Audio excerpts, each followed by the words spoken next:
안녕하세요.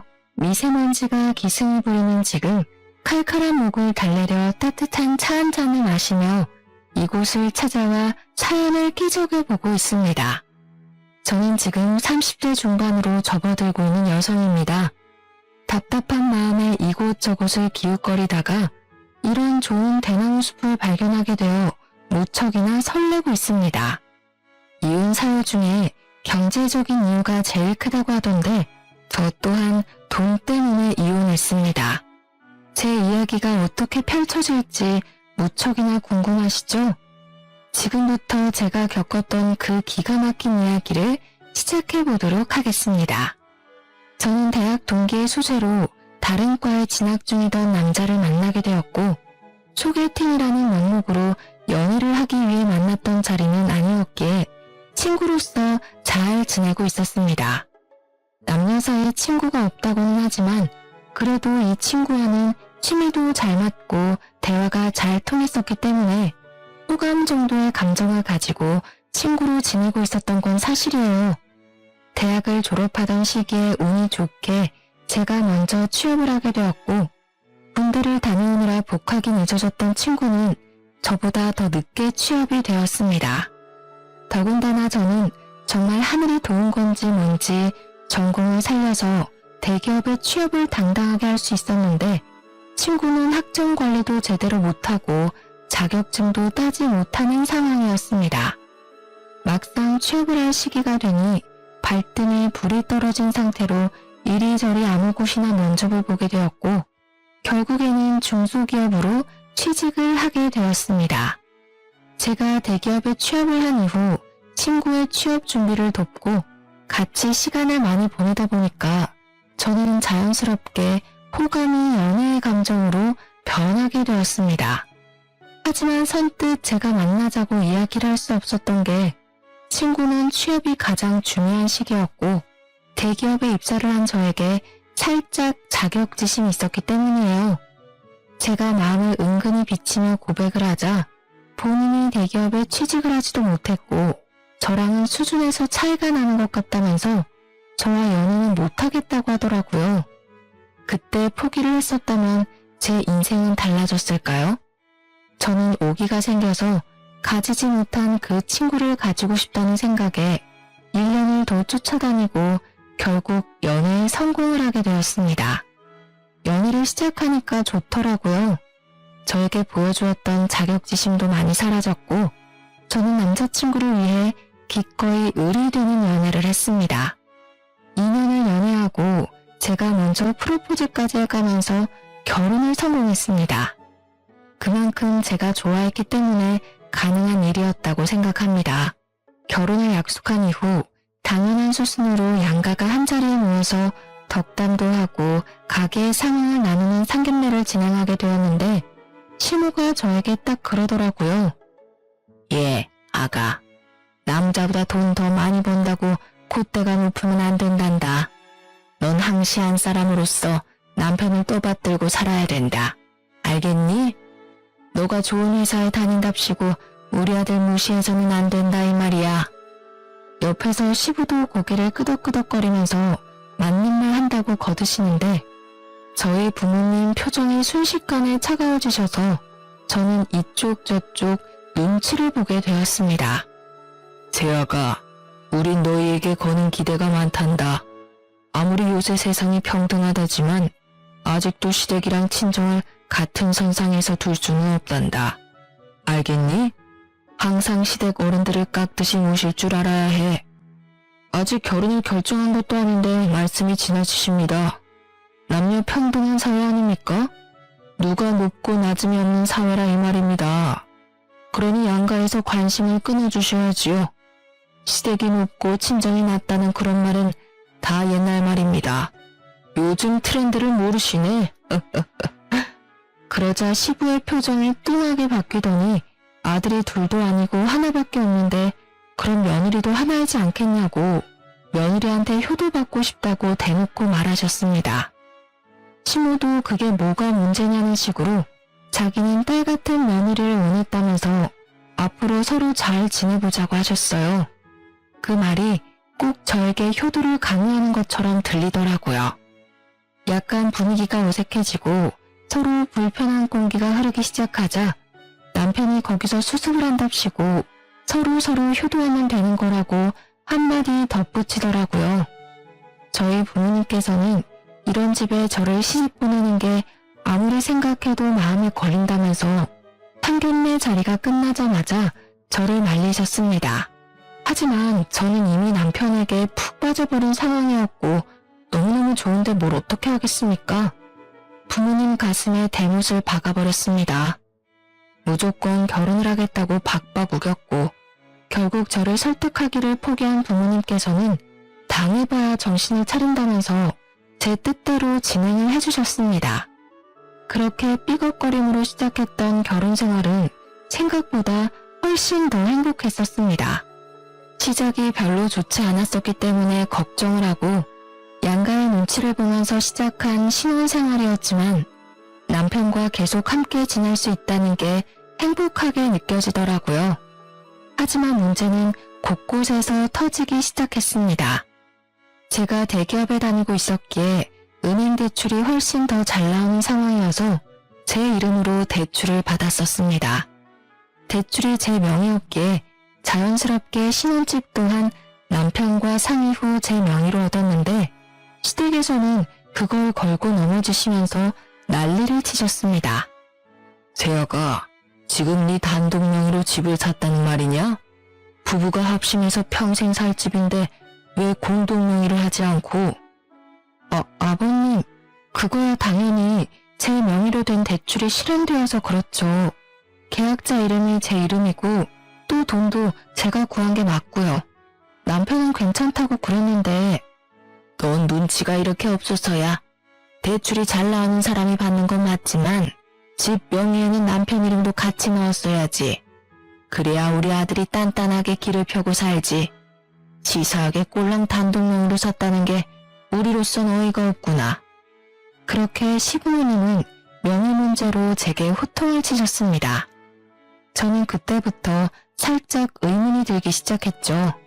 그럼 뭐 빚은 제가 다 떠안고 재산은 남편에게 다 주라는 것인지. 저는 선의의 거짓말을 했습니다. 대출자 명의로 집을 사야 해서 어쩔 수 없이 제 명의로 두게 되었다는 식으로 말을 했습니다. 시댁에서는 다행히 부동산 관련해서 무지하신 건지 제 말에 깜빡 속아 넘어가 주셔서 다행히 잘 넘어갈 수 있었습니다. 그러다 결혼을 하고 처음으로 맞이하게 된 제 생일날이었습니다. 특별하게 보내고 싶다는 생각이 들어서 마음벌어 준비를 했죠. 호캉스 패키지가 꽤 잘 나오는 시기여서 저는 남편과 호캉스를 갈까 싶어 제가 다니는 대기업 계열사 호텔에 할인까지 받아서 예약을 했답니다. 물론 호캉스 패키지만 예약하긴 아쉬워서 야경이 끝내준다는 호텔 레스토랑까지 예약을 전부 끝낸 상태였습니다. 남편과 룸을 체크인할 때까지는 아무 문제가 없었는데 문제는 밥을 먹을 때였어요. 레스토랑에 들어서자 직원이 묻더라고요. 예약자분, 혹시 5인 예약하셨는데 1인분은 아직 안 오신 걸까요? 저는 예약에 무슨 문제가 생긴 건가 싶어서 아니라고 2인이라고 대답을 했는데 오히려 직원이 당황하면서 5인으로 예약을 변경하지 않았냐고 되묻더라고요. 저는 놀래서 남편을 바라봤는데 다급하게 남편이 저 멀리 손짓을 하더라고요. 저기 오네요. 지금 막 도착했거든요. 네, 맞아요. 다들 예상하셨다시피 시부모와 신우까지 신나게 걸어오고 있더라고요. 우리가 좀 늦었나? 하면서 다가오는데 제가 너무 놀라고 황당해서 이게 뭔가 싶어서 멍하니 바라만 보고 있었습니다. 그러자 시모가 제 팔을 툭 치면서 그러시더라고요. 예, 너는 생일이면 당연히 시댁 식구들을 먼저 챙겨야지. 둘이서만 보내려고 쏙 준비하는 게 말이 되니? 다른 사람 생일도 아니고 제 생일인데 남편이랑 둘이서 분위기 잡고 휴식을 취하려고 한 게 잘못된 일인가요? 거기다가 그걸 방해하러 온 시댁 식구들까지 이해가 가질 않았습니다. 제가 너무 어이가 없어서 남편을 빤히 쳐다보고 있었는데요. 남편이 웃는 얼굴로 저한테 이렇게 말하더군요. 당신 생일인데 특별하게 다 같이 모이면 더 좋잖아. 함께 보내는 생일이 더 기억에 남는 법이지. 우리 부모님도 동생도 호텔 구경시켜줄 겸 당신 생일도 축하해주고 완전 일석이조잖아. 이런 멍청한 남편의 말 한마디에 숨이 턱턱 막히기 시작했습니다. 이왕 이렇게 된 거 밥만 먹고 피곤하다는 핑계로 빨리 헤어져야겠다 생각을 하고 있었는데 망한 신우가 어이없는 소리를 하더라고요. 언니, 이 호텔 수영장이 그렇게 유명하다면서? 무슨 인피니트 풀이 어쩌고 하던데. 그래서 나 수영복 챙겨왔잖아. 내일 아침에 수영하고 조식 먹고 체크아웃하면 딱이겠다. 그치? 아싸, 너무 재밌겠다. 여기 비싸서 평소에 와보고 싶었는데. 시안이 땡큐. 그제야 신호를 보니까 짐을 산더미처럼 들고 왔더라고요. 남편이 우리가 호캉스를 하기로 했다고 말을 한 건지 신나서 방방 뛰는데, 아니 제 생일인데 도대체 왜 신우가 수영하고 노는 꼴을 봐야 하는지, 그 뒤치다거리를 왜 제가 해야 하는지 진짜 기가 막혔습니다. 다른 날도 아니고 제가 결혼하고 처음으로 맞이하는 생일날이었는데요. 게다가 그 비싼 호텔 레스토랑 식사값을 시부모가 계산해준 것도 아니었습니다. 뻔뻔하게 저한테 잘 먹었다, 생일턱 아주 제대로 쏘는구나 하면서 하하호호 하더라고요. 남편은 저한테 계산하고 오라고 등 떠미는데 생일 내내 두통이 가시질 않았어요. 저한테 생일 선물을 준 것도 아니고 제가 왜 시부모의 밥값까지 계산을 해야 되는지 아무리 생각해도 납득하기 힘들었습니다. 이런 게 빨대 꼽힌 건가 싶더라니까요. 심지어 시부모님이 호텔 구경하고 싶다면서 제가 예약한 룸까지 따라 올라오는 게 아니겠습니까? 점점 가관이구나 싶어서 어디까지 하는지 지켜보고 있었습니다. 당연히 남편과 둘이 보낼 생각이었기 때문에 더블 침대가 하나 있는 방을 잡았는데 방 구경을 하던 시모가 그러더군요. 이 애는 방을 잡아도 이렇게 작은 방을 잡았어. 우리는 잘 곳도 없겠네. 그냥 가야겠다. 다음에는 큰 방으로 얻어서 다 같이 지내자. 알겠니? 제가 기가 막혀서 대답도 않고 있는데 호텔 룸에 들어가면 미니바가 있잖아요. 이쁘게 전시된 와인과 유리잔들 말이에요. 공짜가 아니라서 뜯기만 해도 전부 추가 계산해야 되는 것들인데 하필 시부가 거기서 영장을 지르는 겁니다. 이야, 이거 비싼 술인데 잘 됐다. 이번 기회에 먹어보자. 내가 술에 대해 관심이 없는 사람인데도 저건 안단 말이지. 며느리가 효도 제대로 시켜주네. 다들 이거 한 잔씩만 맛봐봐. 이게 얼마나 맛있냐면 거기서부터 시작이었습니다. 시부가 잡아든 술은 위스키였어요. 꽤 독한 술인데도 냅다 열어서는 와인잔에 콸콸 따라서 한 입 털어 넣더라고요. 두 눈을 의심했습니다. 그게 얼마나 비싼지 예상이 안 돼서 손이 달달 떨려왔어요. 아버님, 그거 다 돈 내고 마셔야 하는 건데 그렇게 뜯어버리시면 어떡해요? 참다 제가 한마디를 했더니 시부가 두 번째 잔을 따르면서 껄껄 웃는 겁니다. 대기업 다니는 우리 며느리 생일인데 당연히 이 정도는 며느리가 쏘는 거 아니냐? 효도가 별거야? 이런 걸로 하는 거지. 아무튼 우리 며느리 한 잔만 하고 갈 테니까 쉬어. 그러더니 그 자리에서 한 병을 모조리 다 마시는 게 아니겠습니까? 그 술을 다 마실 때까지 신우는 자기 침대처럼 저희 부부가 사용할 침대에 씻지도 않고 누워서 휴대폰 게임을 하고 있었고요. 시모는 TV 채널 돌리면서 이게 재밌네 저게 재밌네 내내 남편 붙잡고 이야기를 하고 계셨습니다. 저는 난장판이 되어버린 호텔룸을 보면서 좌절과 절망을 고스란히 느끼고 있었고요. 술을 끝까지 드신 시부는 취한 것 같다고 운전을 못하겠다고 하시더라고요. 생각해보니 시부가 차를 끌고 왔는데 냅다 술부터 드시고 본 거죠. 저는 대리를 부르려고 했는데 시부가 자기 차를 남에게는 못 맡긴다면서 남편에게 데려다 달라고 하는 게 아니겠습니까? 그런데 진짜 우리 남편도 경우가 없긴 매한가지였네요. 시부한테 차키 달라고 하면서 대리비도 아까운데 자기가 데려다 주겠다고 시부모를 챙겨서 나가는 게 아니겠습니까? 그리고 신우는 도대체 왜 버티고 있는 건지. 결국에는 저랑 신우랑 둘이 덜렁 호텔에 남겨졌고 신우가 씻고 오겠다고 하길래 그냥 자포자기한 심정으로 휴대폰을 만지고 있었는데 신우가 화장실에서 나오질 않더라고요. 뭘 하고 있길래 이렇게 오래 걸리냐고 했더니 글쎄 호텔 측에서 저희 부부에게 패키지 선물로 준 입욕제가 있었는데 그걸 욕조에 풀어서 반신욕을 하고 있더라고요. 그 입욕제가 아까웠다기보다는 저 쓰라고 준 건데 당당하게 자기가 반신욕을 하고 있으니 화가 머리 끝까지 차올랐습니다. 그리고 불난집에 기름을 콸콸 쏟아부은 것은 다름 아닌 남편이었습니다. 막상 시댁에 도착하고 나니까 너무나도 피곤하다면서 시댁에서 자고 다음날 아침에 호텔로 가겠다고 연락이 오더라고요. 저는 남편과 분위기를 잡고 밤새 미래에 대한 이야기를 나누며 생일을 축하받고 싶었거든요. 정말 최악의 하루를 맞이해야 했습니다. 졸지에 저는 생일을 신우와 함께 호캉스를 즐겼고요. 미리 말했던 대로 아침 7시부터 일어나서 유난을 떨던 신우는 정말 수영을 하고 온다며 나갔습니다. 아침부터 화장한다 옷 고른다 하면서 룸을 뒤집어 엎고 다녀준 덕분에 저는 잠도 못 자고 혼자 룸에 남아서 신우를 기다려야 했습니다. 정신 나간 신우는 수영장에서 실컷 놀다 온 꼬락서니로 남편 대신 본인이 조식을 먹겠다면서 저한테 조식 먹으러 가자고 하더라고요. 남편 몫에 조식까지 해치우고 체크아웃을 하고 나서 저는 빨리 도망을 치려고 했는데 신우가 저를 붙잡는 게 아니겠습니까? 언니, 내가 깜빡하고 지갑을 안 들고 온 거 있지? 택시 타고 우리 집으로 가자. 어차피 오빠도 우리 집에 있으니까. 자포자기한 심정으로 신우랑 택시를 타고 시댁에 도착해서 남편에게 전화를 했습니다.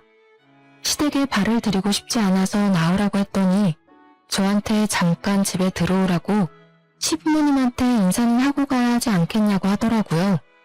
그래도 여기까지 온 거 인사만 드리고 가야겠다 싶어서 시댁에 발을 들였더니 시모가 저한테 점심은 먹어야 하지 않겠냐고 물어보았습니다.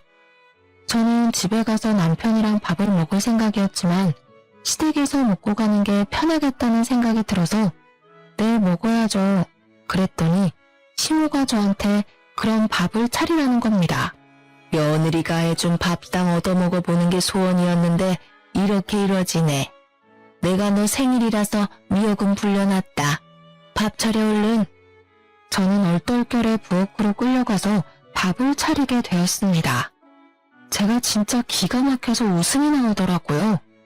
혼자 피식피식 웃으면서 밥을 차리고 있는데 시부가 쓱 다가오더니 저한테 센스가 없다면서 며느리가 이리 센스가 없어서 되겠냐고 구시렁거리는 겁니다. 왜 그런가 했더니 전날 위스키 한 병을 콸콸 쏟아부어서 숙취가 있는데 콩나물국이 아니라 미역국을 끓여놨다고 타박을 하시는 거였습니다. 너무 열이 받아서 제가 국 끓이던 국자를 냅다 싱크대에 집어던졌습니다. 꽤 세게 부딪혔는지 옆에 놓여져 있던 그릇이 깨졌더라고요. 쨍그랑 하는 소리가 울리자 시무랑 남편이랑 전부 부엌으로 달려왔습니다. 해도 너무하신 거 아니에요? 생일날 밥 차리라고 하는 것도 화가 나는데 콩나물국을 안 끓이고 미역국을 끓이냐고요? 어제 저희 부부 되고 처음으로 맞이하는 생일이라서 분위기 좀 내보고 싶었는데 그것까지 다 망치시고 제가 여기에 밥하러 온 사람인가요? 생각해도 해도 너무하시네요.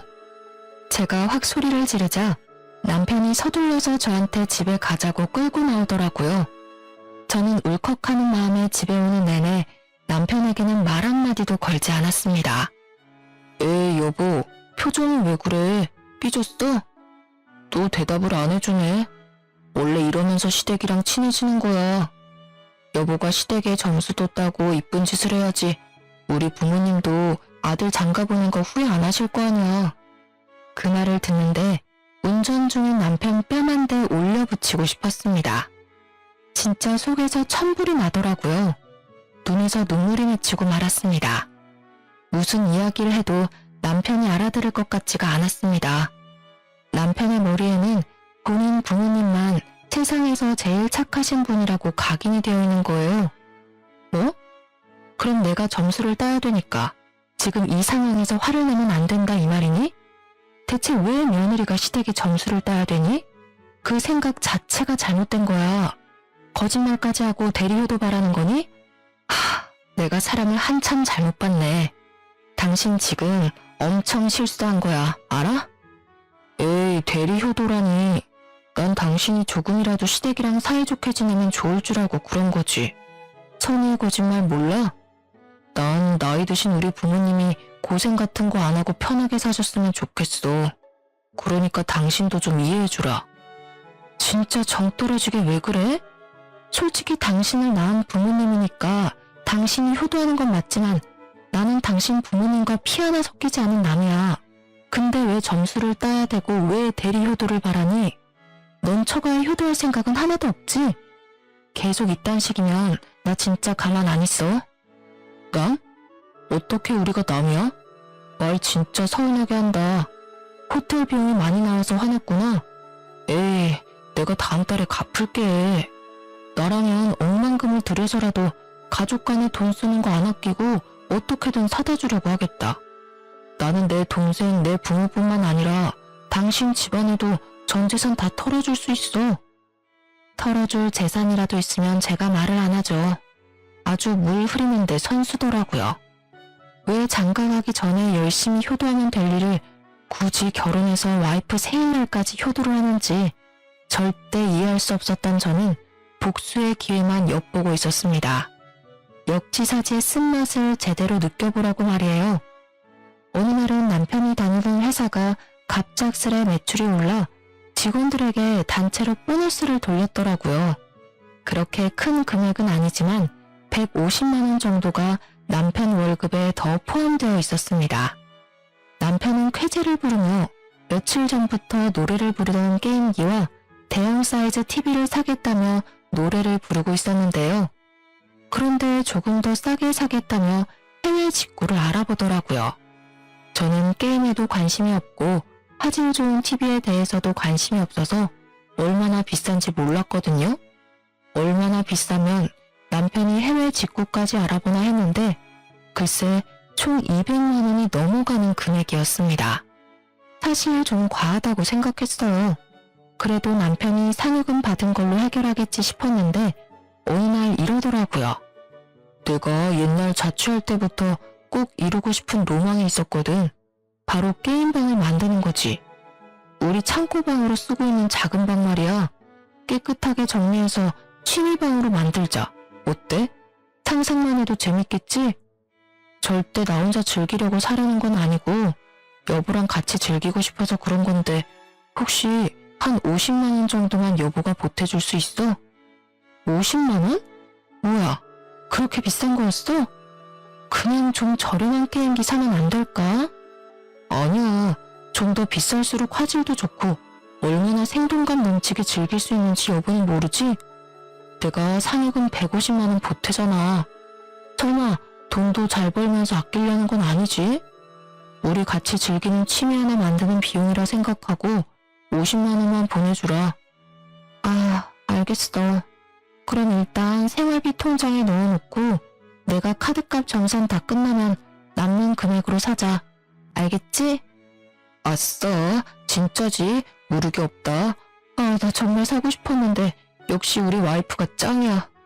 그렇게 며칠이 지났습니다. 제 월급에서 떼어낸 50만 원이 합쳐지고 생활비 통장에 총 200만 원이 모이자 남편은 3일 동안 각종 구매처를 꼼꼼하게 비교해보고 있더라고요.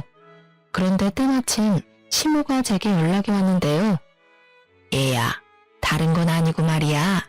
나이가 드니까 하나씩 골병이 드는데 다른 건 몰라도 청소하기가 너무 힘들구나. 요즘 로봇 청소기가 그렇게 잘 나온다고 하던데 하나 있으면 좋을 것 같구나. 너 돈도 잘 버니까 하나만 구매해서 보내다오.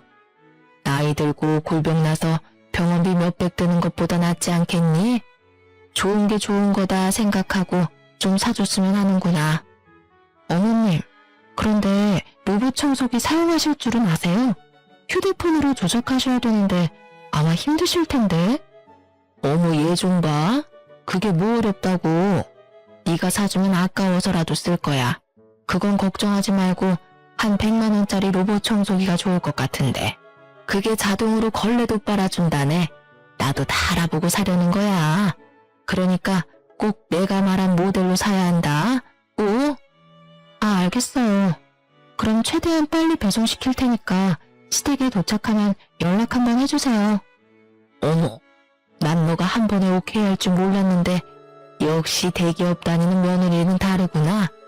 옆집 현수 엄마는 며느리한테 사달라고 졸라도 안 사준다던데. 내가 며느리 하나 잘 골랐다니까 정말. 시모의 부탁에 저는 서심없이 사주겠다고 약속했어요. 당연 남편이 받은 상여금을 쓰려는 생각으로 약속한 거죠. 때마침 역지사지를 제대로 보여줄 기회라고 생각했거든요. 어찌나 상상만 해도 통쾌하던 중 일부러 남편이 먼저 결제할까봐 미리 선수쳐서 로봇 청소기를 결제했네요. 그리고 이틀 만에 제가 구매한 로봇 청소기가 배송되었다며 사진을 찍어서 보내왔더라고요. 물론 고맙다며 전화까지 왔고요. 때마침 남편이 퇴근해서 집에 와 있었고 남편도 들을 수 있게 통화 소리를 키워서 통화했죠. 예, 흠집 하나 없이 잘 도착해서 딸 도움받아서 어플까지 다운받고 쓰고 있단다. 세상 정말 좋아졌다니까. 이제 구역 정해놓으면 이게 알아서 막 청소를 시작하는데 아주 내 속이 다 시원하구나. 이제 허리 아프게 바닥 청소 안 해도 돼서 친구들이 날 얼마나 부러워하는지. 아니, 이게 다 너 덕분이구나. 어머, 그래요? 다행이네요. 그런데 그거 제가 산 거 아니에요. 남편이 회사에서 이번 달 보너스 받은 걸로 산 거예요. 남편이 효도하고 싶다고 선뜻 사자길래 최고로 비싼 모델 사드린 건데 마음에 드세요? 뭐? 우리 아들이 샀단 말이니? 아니, 넌 돈도 잘 버는 애가 왜 돈을 아끼고 그러니? 난 너한테 사달라고 그랬지 우리 아들한테 사달라고 한 적 없잖니? 어머, 어머님도 참? 허리가 안 좋아서 청소하기 힘들다고 그러셨잖아요. 이럴 땐 자식 된 도리로 응당 필요한 거 사드려야죠. 제가 마침 대출금 낸다고 모아둔 돈이 한 푼도 없어서 남편 상여금 받은 거 좀 썼어요. 그래도 청소기 만족하시죠? 아유, 이거 이미 뜯어서 환불도 안 될 텐데 내가 며느리 장난에 당했구나. 다음에 절대 그런 짓은 하지 말거라. 알겠니? 끊는다. 그렇게 통화를 마쳤더니 남편이 저를 빤히 쳐다보더라고요. 속으로 설마 그 돈을 다 썼어? 하는 표정으로 말이에요. 그래서 확인 사살을 시켜주기 위해 얼른 생활비 통장 잔액을 확인해보라고 그랬죠. 정확히 200만 원이 사라진 내역을 본 남편이 빨개진 얼굴로 야! 라고 크게 소리를 지르더라고요. 여보, 장난이지? 아, 빨리 돌려놔. 나 진짜 오늘 저녁에 진짜 결제하려고 그랬단 말이야. 응? 장난 아닌데? 왜? 시부모님이 몸이 안 좋으셔서 로봇 청소기가 필요하다는데 그럼 안 사줘? 당신이 나한테 그랬잖아. 효도하고 살아야 된다고. 그리고 같이 쓰면 더 좋을 테니까 내가 특별히 친정에도 같은 모델로 선물해줬어. 나 착하지? 뭐? 그럼 100만 원짜리를 진짜 2개씩이나 샀단 말이야? 당신 진짜 왜 그러냐? 나 정말 2년 전부터 이거 사고 싶었는데 알고도 이런 짓을 꾸며? 이런 짓이라니 말이 너무 심하다. 내 생일날 당신이 나 몰래 가족들 주렁주렁 달고 와서도 내가 화 한 번 안 냈잖아. 다 시부모님한테 점수 따는 거라고, 오히려 좋은 거라고 그랬잖아. 그리고 친정 부모님도 쓰고 다 같이 쓰면 더 좋잖아. 아니야? 우리 부모님도 사위가 사주는 거라고 하니까 얼마나 얼굴이 환해지던지. 당신이 봐야 된다니까. 특별히 내 돈도 50만 원 보탠 거니까 너무 억울해하지 않아도 돼. 당신 참 속 깊은 사위라고 친정에도 점수 따게 해줬으니까. 나한테 오히려 좋아야 되는 거 아니야? 아니, 그건 그 뜻이 아니라고. 시댁에만 잘하면 되지. 꼭 처갓집까지 똑같이 사주냐? 너 저번에 호텔에 가족들 데려간 걸로 나한테 안 갚음하려고 그런 거지? 와, 내가 속았네, 속았어. 완전 사기 결혼 당한 기분이야. 뭐?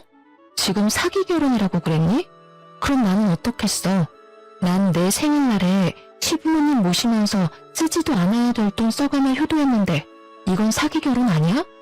역지사지 당해보니까 얼마나 잘못했는지 이제 좀 알겠냐? 난 너가 엄청난 효자라서 이런 건 웃으면서 가볍게 넘어갈 줄 알았는데 게임기 하나의 얼굴에선 사기 결혼이니 뭐니 운운하는 거 보니까 꽤 어이가 없네. 끝까지 효자 컨셉으로 갈 거면 겨우 이딴 일로 억울해하지를 마. 제 말에 대답을 하지 못한 남편은 울분을 토하며 집을 뛰쳐나갔습니다. 자기가 생각해도 화를 내면 안 되는 상황이란 걸 깨달은 거죠. 분명 본인이 효도하는 게 최고라고 오히려 시댁에 점수 따서 좋지? 라고 말했던 과거의 말들을 주워 담을 수는 없으니까 말이에요. 그리고 한날은 신우가 저더러 백화점 같이 가자고 연락이 온 겁니다. 또 뭔가를 사달라고 하겠거니 예상은 했습니다. 역시나 제 예상은 정확히 적중했죠. 어머, 당연히 선물 사줄 거라 생각해서 쥐가 만들고 왔는데요. 10만 원밖에 안 하잖아요. 사주세요. 네, 이렇더라고요. 그래서 모든 걸 내려놓고 신우가 사달라는 거 전부 사줬습니다. 남편의 신용카드로 말이에요.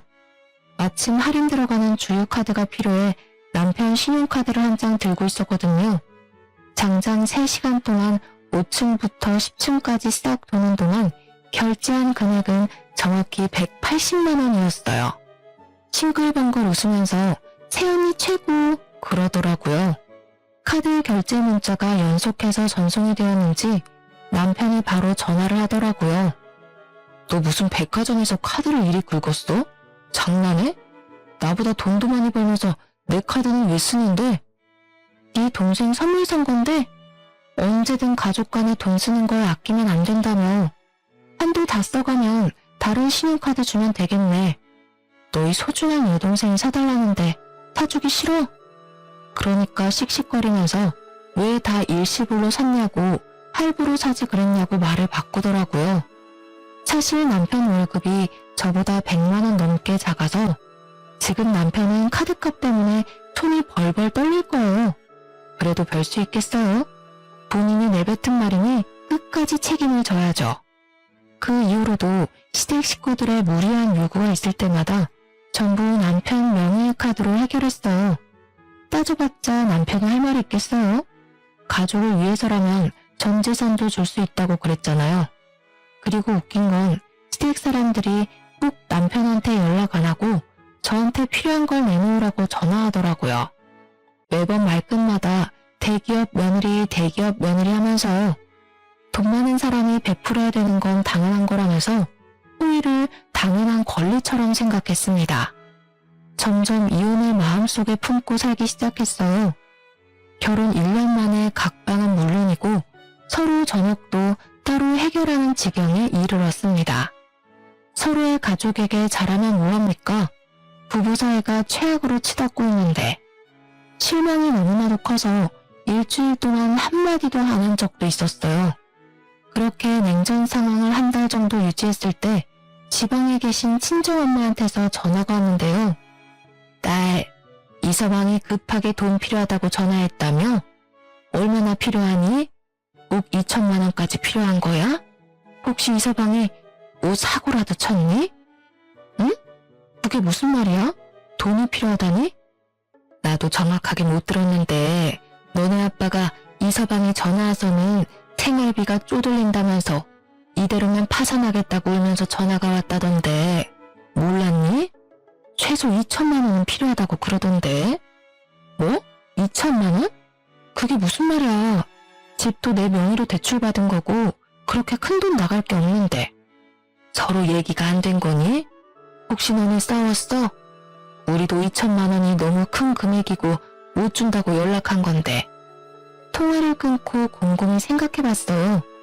시부모님과 신우가 사달라는 걸 전부 남편의 개인 카드로 사용하긴 했는데 파산까지 고려할 정도는 아니었거든요. 다 합쳐도 기껏해야 300만 원 정도였지 2천만 원은 말도 안 되는 금액이거든요. 신혼집 대출도 제가 내고 있는데 대체 무슨 2천만 원이 필요하단 말입니까? 저는 저녁에 퇴근한 남편에게 대뜸 물었습니다. 당신 친정에 전화했어? 어이 참, 장인어른도 입이 가벼우시네. 그걸 바로 얘기하냐? 진짜로 전화했다고? 아빠한테 2천만 원 빌려달라 했다며? 그런 큰 돈이 왜 필요한 건데? 그리고 나한테 왜 물어보지도 않고 전화해서 돈 내놓으라고 하면 어떡해? 당신 뭐, 나 몰래 도박해? 아니, 그게 사실 여동생도 곧 시집을 가야 되는데 이 기집애가 모아둔 돈이 있어야지. 연애는 1년밖에 안 했는데 그 기집애랑 결혼한 남자가 글쎄 중소기업 대표란다. 그래서 결혼식은 꼭 진행해야 되는데 그쪽에서 조건을 건 거야. 결혼식 비용이랑 신혼여행 비용으로 최소 2천만 원은 여동생이 해오기로 말이야. 뭐? 그럼 신우 결혼식 비용으로 우리 친정에 2천만 원을 빌리려 한 거니? 그것도 나한테 한마디 말도 없이? 에이, 너한테 말하면 너가 또 싫다고 바락바락 대들면서 거절했겠지. 좋게 생각해. 여동생이 시집 한 번 잘 가면 우리한테 콩고물 떨어질 줄 알아? 이 기집애도 남자 하나는 잘 물었지. 회사 대표한테 시집을 갈 줄이야.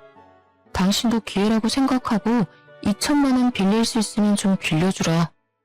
지금 장난해? 내가 왜 그래야 되는데? 말 같지도 않은 소리 그만 좀 해. 아, 또 단박에 자르네. 내 말 좀 들어보라니까. 진짜 신원도 확실해. 외제차도 세 대나 가진 부자라고. 영 불안하면 내가 차용증까지 쓸 테니까 제발 2천만 원만 좀 부탁하자. 응? 저는 더 이상 말을 잇지 못하고 남편 등짝을 퍽퍽 쳤습니다. 그리고 꼴도 보기 싫어서 신혼집에서 쫓아냈죠. 남편은 하는 수 없이 나가더니 시댁에서 자는 것 같았습니다. 그리고 친정에는 2천만 원 줄 필요 없으니 무시하라고 말해뒀고요. 그런데 다음날부터 시모가 난리를 치는 겁니다. 돈 나올 구멍이 저희 친정밖에 없다는 이유로 돈을 요구했습니다. 뭐 가족끼리 필요하면 빌려줄 수야 있죠. 그런데 남편과 시모의 태도가 불만인 겁니다. 거의 날강도가 따로 없어요. 처음에 남편이 친정에 말도 안 하고 돈 빌리려다 딱 걸린 것도 모자라서 이젠 당당하게 돈 달라고 하는 것 좀 보세요. 여러분도 어이없으시죠? 제가 왜 이혼을 안 하는지 말이에요. 저도 이미 콩깍지가 벗겨진 지는 오래였고 남편에 대한 정도 다 사라진 지 오래예요. 그저 적당히 이혼할 기회를 엿보고 있었습니다. 이혼이 서로 합의가 안 되면 소송까지 가야 되고 그럼 저는 돈과 시간을 쏟아부어서 이혼해야 되니까요. 그래서 조용히 있었던 겁니다. 가만히 있으면 먼저 이혼하자는 소리가 나올 것 같았거든요. 아니나 다를까 2주 정도 무시했더니 드디어 한 통의 문자가 도착했습니다. 전화를 안 받으니까 문자로 왔더라고요. 이년아, 우리가 갚는다잖니 이 쫌생이 같은 거사. 사돈은 가지고 있는 농지만 팔아도 2천만 원 충분히 만들 수 있지 않니? 그런데 왜 안 빌려줘? 너 같은 독한 년은 나도 필요 없다. 돈 안 빌려줄 거면 이혼해. 넌 처음부터 마음에 안 들었어. 문자를 받자마자 남편에게 그대로 보냈습니다. 1분 만에 전화가 오더라고요. 너네 엄마가 이혼하라네? 넌 어떻게 생각해? 이혼이 애들 장난도 아니고 그냥 돈만 빌려주면 끝날 일인데 왜 자존심 피워선. 미안한데 상황 파악 못하니? 이혼할 거면 빨리 정해. 합의 이혼할지 아니면 소송 이혼할 거니까 그렇게 알아. 뭐? 소송? 당신 그렇게 이혼이 쉽니? 이런 건 이혼 사유 축에도 못 껴. 우리 엄마가 뭐 구박을 했니? 아니면 시집살이를 시켰니? 지금 네 태도가 너무하다 생각 안 해? 왜 이혼 사유가 안 된다고 생각해? 생일날 거짓말치고 시부모 데려온 너랑 사사건건 나한테 하나라도 더 뜯어먹으려는 시댁이랑 친정에 2천만 원까지 빌려달라는 너 같은 놈 때문에 소송은 아주 손쉽게 끝날 것 같은데? 아니야? 아, 너 진짜 독하구나. 됐고, 이 집은 내가 대출받아서 들어오고 내 명의니까 넌 그냥 문만 나가. 알겠어? 합의 이혼한 걸로 알고 시댁엔 네가 말해. 니네 엄마가 이혼하자고 말 꺼내서 이혼당한 거라고 시댁 가서 똑똑히 전해. 한번 마음을 먹고 일을 진행하니 일사천리로 모든 것이 이루어지더라고요. 남편 물건과 옷가지들 전부 다 시댁에 보내버렸고 그 이후로 시모와 시모가 번갈아 전화가 왔는데 딱히 말씀드릴 필요는 없겠네요. 저에게 독한 년, 혼자 살아서 얼마나 잘 되는지 보자 라는 내용이 다였거든요. 어떻게 보면 다행이죠. 아직 애도 없고. 회사도 달라서 이혼 후에도 전 남편과 불편하게 계속 마주칠 일도 없고요. 또 회사를 그만두지 않아서 다니던 대기업에서 일을 악물고 일했답니다. 제가 사주를 또 믿는 편인데 33살 이후로 막힌 운세가 좀 핀다고 그러더라고요.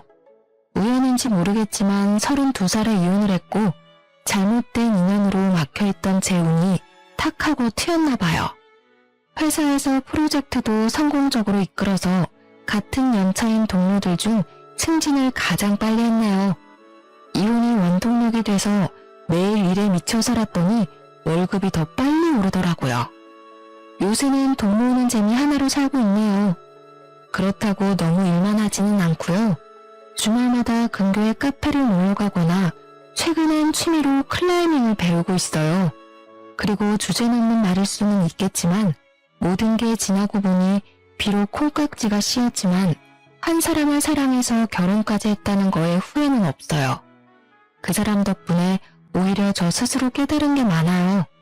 저는 혼자서 더 잘 살 수 있는 사람이었어요. 누군가에게 의존하려는 사람이 아니었던 거죠. 이혼하면 더 불행해지는 거 아닐까 겁내는 사람들도 많던데 저는 독립적인 성격이라 결혼하면 더 불행해지지 않았을까 생각해요. 아, 그리고 전 남편 여동생 있잖아요. 중소기업 대표랑 결혼한다고 난리치더니만 그 남자 순 사기꾼이었대요. 왜 말로만 듣던 제비였던 거죠. 외제차도 대출받아서 산 거고 회사도 속이고 집도 없는 카포였대요. 어떻게 알게 되었냐면 전 남편이 이혼을 물으자며 제 눈앞에 무릎까지 꿇고 빌더라고요. 그날은 제가 승진턱을 쏘기로 했던 날인데요.